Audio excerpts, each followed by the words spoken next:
పుట్టంగలో జున్ను పాలు తాగమంటారు, తాపిమంటారు. దాని గురించి ఏంటంటారు? ఓకే, దూడకి జున్ను పాలు అమృతం లాంటివి అంటే ఒక విషయము, మనం తిన్నది ఏదైనా అరిగిద్ది కదా, కానీ జున్ను పాలు మాత్రం అరగవు. డైరెక్ట్గా బాడీ అబ్జర్వ్ చేసుకుంటుంది అనమాట.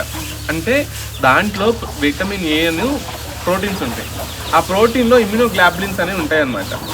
ఇవి ఎట్లా అంటే యాంటీబాడీస్ ఏ రోగాన్ని రానియకుండా ఆపేయడానికి బాగా పనిచేస్తాయి, చాలా బాగా పనిచేస్తాయి. ఇది ఏంటంటే పాలు తాగిన తర్వాత డైజెస్ట్ అవ్వకుండా బాడీ ఆ న్యూట్రిషనల్ లెవెల్స్ అనేది బాడీ అబ్జర్వ్ చేసుకుంటుంది. ఫస్ట్ ఫీడ్ ఖచ్చితంగా మనము పుట్టిన గంట లోపు దూడ లెగిసిద్ది, నిలబడిద్ది కదా. నిలబడకపోయినా కూడా మనం నిలబెట్టి పాలు తాపుకోవాలి. పైన ఉన్నటువంటి జిగురు పదార్థాన్ని అంతా తీసేసి తాపుకోవాలి. నోట్లో ఏలు పెట్టైనా కొంచెం అట్లా దానికి అలవాటు చేసుకుంటే రొమ్ము దగ్గర తీసుకెళ్ళటం అయినా ఖచ్చితంగా చేసుకోవాలి మనం. అయితే ఈ 3 రోజులు ఇస్తుంది.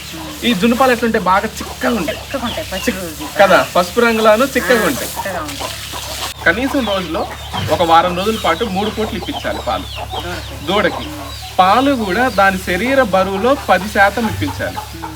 అంటే దాని శరీర బరువులో అంటే 10 కిలోలు ఉందనుకోండి, 1 కిలో పాలు ఇవ్వాలి దానికి 2 పూటలు కలిపి. దూడ ఖచ్చితంగా 25 నుంచి 40 కిలోల మధ్యలో పుట్టింది. అంటే రోజులో 4 లీటర్లు ఖచ్చితంగా పాలు తాపాలి. అంటే మా బర్రె ఇయ్యటమే 4 లీటర్లు ఇస్తుంది రోజు మొత్తం మీద అంటారు. ఈ 1 వీక్ అనేది చాలా ఇంపార్టెంట్ మనకి. ఈ 1 వీక్ తర్వాత మీరు కొంచెం తగ్గించుకోండి, ప్రాబ్లం ఏం లేదు. అది 3 పూటలు ఏడ తాగిద్ది, అది తాగేదే 2 పూటలు. కడుపు నిండా తాగితే మళ్ళీ సాయంత్రం ఇంకా మధ్యాహ్నం ఏడ తాగిద్ది. ఇంకా దానికే తాపుకొని బరిగొడ్లు వదిలిపెట్టేటప్పుడు తాపాలి. మళ్ళీ వచ్చినాక తాపుకుంటే 3 సార్లు అయిపోతుంది. ఓకేనా?